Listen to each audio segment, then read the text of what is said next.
Bonjour à tous, j'espère que vous allez excellemment bien. Aujourd'hui, on se retrouve pour parler du Giro, du Tour d'Italie avec l'étape numéro 16 de ce Giro. Étape numéro 16 qui va être une journée intéressante, peut-être pas la plus spectaculaire. Je sais pas si aujourd'hui, à ce moment-là de la course, je rappelle que je fais cette vidéo avant qu'on ait les résultats des analyses. Donc on a vu la semaine dernière que ça nous avait changé pas mal la course, les analyses Covid. Donc pour l'instant, je fais sans ces analyses Covid là. Mais c'est une journée pour les attaquants. Il faudra être attentif à la course parce que c'est pas forcément une étape où vous allez reprendre 30 secondes, même si Kelderman peut reprendre le maillot rose aujourd'hui. Mais c'est une étape où on peut perdre vraiment beaucoup de temps, beaucoup d'énergie à vouloir courir contre tous les lièvres. C'est vraiment une étape piège. Voilà, c'est une étape piège. C'est pas forcément l'étape la plus attendue de ce Giro, très clairement. Et pourtant, on a vu que depuis le début de ce Giro, des étapes où il n'y avait pas forcément des grosses difficultés, mais on avait un enchaînement de côtes, ça pouvait être intéressant, surtout que là aujourd'hui on arrive au sommet. Je parlerai du dernier kilomètre qui est extrêmement difficile sur cette étape numéro 16. Donc il y a vraiment plein de petites choses qui peuvent permettre d'avoir une course quand même passionnante, mais pas sûre. Du côté du profil, on y va tout de suite.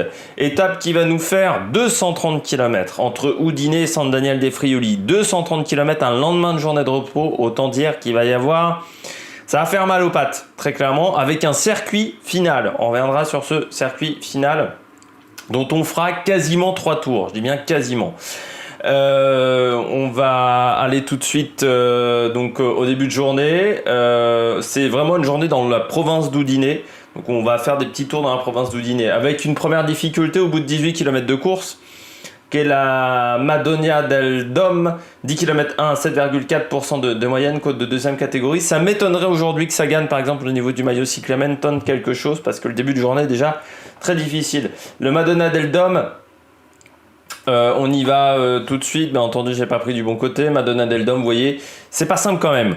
Pour une côte de deuxième catégorie, 960 mètres, c'est régulier mais toujours au-delà de 7% quasiment. Il y a une portion un peu plus facile entre le kilomètre 6 et le kilomètre 7 qui fait 6%, et puis surtout les 1100 derniers mètres sont à 9% de moyenne. Donc c'est quand même une difficulté qui en début de journée, au bout de 20 km de course, va faire mal. Si vous n'êtes pas en forme, si les jambes ne se relancent pas comme il faut, ça peut vraiment vous mettre en difficulté. On revient ensuite sur la suite de la journée avec la descente vers Mazarolis, Ponte et San Quirino.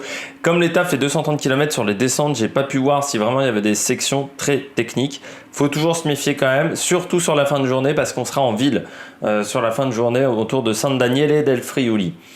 La deuxième côte, elle arrive au kilomètre 71, c'est le pied, donc c'est-à-dire encore très très loin de l'arrivée, parce que là on sera encore à 150 bornes de l'arrivée, plus de 150 km. La Monte Spig, qui est une montée à 8,2%.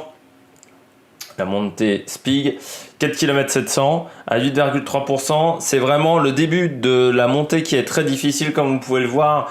Au bout de 500 mètres, on a un passage à 11%. On a ensuite encore 12,8%, 7,9, 13,7. 7%. Vous voyez, ensuite, après 3 km de montée, les 1700 derniers mètres sont un peu plus simples et un peu moins difficiles. Ça reste quand même une difficulté à 150 bornes de l'arrivée. Ça va fatiguer les coureurs dans l'échappée. Je suis pas sûr que ça change quelque chose dans le peloton. On redescend encore le ravitaillement qui sera au bout de 5 km de course. Ça veut dire qu'il restera encore 130 km. Il n'est pas vraiment à la mi-course le ravitaillement. Donc ça aussi, c'est à prendre en compte. Il faudra certainement que les assistants se remettent sur le circuit et redonnent des gels et des boissons assez régulièrement sur le circuit.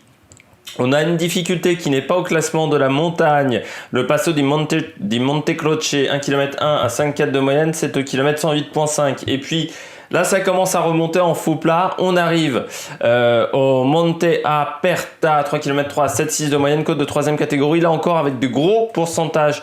Le Monte Aperta, surtout voilà, sur le premier kilomètre et demi, avec un pied à 12,2% sur les 500 premiers mètres. Et puis ensuite, entre le kilomètre 1 et le kilomètre 1,5, avec un passage à 10,8%. Ensuite, c'est de nouveau un peu plus plat, surtout sur les 1300 derniers mètres, où on ne dépassera pas les 6,2%. Là encore, on est sur une difficulté qui est plutôt loin de l'arrivée, ça va faire mal aux échappés. C'est la dernière difficulté, on va dire, qui n'est pas sur le circuit. Donc voilà, ça devrait être plutôt facile. 3 km 3 à 7,6. Et puis ensuite, on redescend vers Tarcento, vers Bourgia. Et puis le Castello di Susan, 800 mètres à 8,7%. Et on arrive sur le circuit final avec le Monte di Ragogna, 3 km à 9%. De moyenne, le Monte di Ragogna. Tac, où on me l'a mis? Ça doit être là, voilà, Monte di Ragogna. Vous voyez, hein, 1 km et demi très difficile, et ensuite c'est plus plat. Mais le premier kilomètre et demi, 9,6, 4,4%, 13,1%. Moi j'ai noté, c'était marqué Monte di Ragogna avec un passage à 16%. Pareil pour le Castello di Susan. Également un passage à 16%. Et puis ensuite, donc c'est un circuit donc sur les on va dire sur les 70 derniers kilomètres, donc avec 3 passages sur ce fameux Monte di Ragogna, et puis on aura 2 passages si j'ai bien compris, mais il se peut que j'ai mal compris, sur la ligne d'arrivée à San Daniel dei Friuli. Ligne d'arrivée où là encore vous allez voir le dernier kilomètre, je vous le montre tout de suite, c'est quasiment plat, et puis le dernier kilomètre, vous voyez, ça monte vraiment très fort, 20%, des passages à 20%, et puis aussi assez technique parce qu'il y a un virage aux 200 derniers mètres, je crois m'appeler, voilà, avec 10% sur la dernière ligne droite, donc les 200 derniers mètres sont quand même à 10% de moyenne, et surtout avec 6,50 m de large, ce qui n'est pas extrêmement large, c'est la ligne d'arrivée qui est la moins large depuis le début de ce Giro. Donc ça montre que ça va être quand même assez serré dans le final, mais on ne devrait pas avoir beaucoup de monde. Du côté de la météo, heureusement, météo plutôt clémente, 14 à 16 degrés, du soleil, quelques cumulus, mais pas grand chose, et puis un petit peu de vent. Du côté de la stratégie, pour cette étape numéro 16. Moi, il y a 2 stratégies que je vois. Soit on a une grosse échappée entre 7 et 10 coureurs. Enfin, 3 stratégies, on va être plus de dire. Grosse échappée, 7 à 10 coureurs. Je vois pas beaucoup plus de 10 coureurs partir en échappée. Des coureurs quand même plutôt costauds. On pourrait retrouver par exemple des Valerio Conti, des Ardini, voilà, ce profil-là de coureurs. Et puis, on n'a pas de course entre les leaders parce qu'on sait que la dernière semaine est très très longue et que l'étape fait 230 km. Soit grosse échappée et course entre les leaders, surtout parce que dans l'échappée, par exemple, on aurait un coureur qui serait à un quart d'heure au général, et que sur 230 km, c'est très facile de prendre 9-10 minutes. Donc derrière, De Koninck serait obligé de rouler, et puis on s'apercevrait que dans le final, il n'y aurait plus grand monde pour aider la De Koninck. Et puis il faut aussi qu'il y ait une course entre les leaders où on ne laisserait jamais croire l'échappée.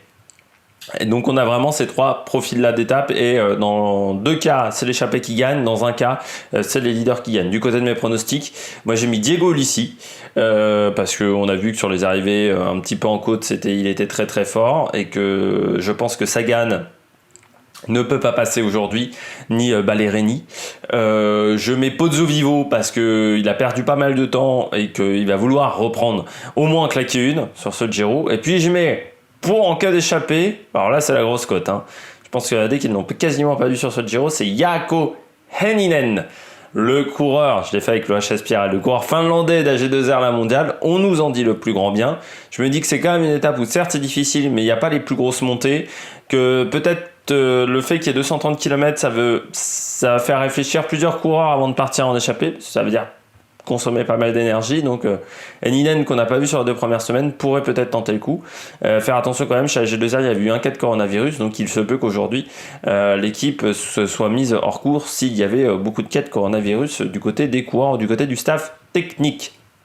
Mais Jaakko Hänninen qui n'a... Alors, il a remporté le Tour du Gévaudan il y a 2 ans. Voilà, c'est son seul fait d'armes quasiment. Vincent Lavenu nous dit à chaque fois, oui, c'est une future pépite. Moi, je l'avais vu, il était avec Tony Galopin sur la montée de l'Etna. Quand Tony Galopin avait perdu pas mal de temps, il suivait plutôt le rythme de Galopin. Mais depuis, il est porté disparu. Donc peut-être qu'aujourd'hui, il arrivera à faire quelque chose d'intéressant. J'espère que vous avez aimé cette vidéo. Si vous avez aimé cette vidéo, n'hésitez pas à réagir dans les commentaires. N'hésitez pas à vous abonner à la chaîne, à mettre la petite cloche pour être sûr de ne pas rater une vidéo sur la chaîne. N'hésitez pas également à mettre un pouce bleu. C'est pour le référencement aussi. C'est important. Plus il y a de pouces, en fait, même pas pouce bleu ou pouce en bas, hein, plus il y a de pouces, plus ça référence la vidéo, comme les commentaires aussi.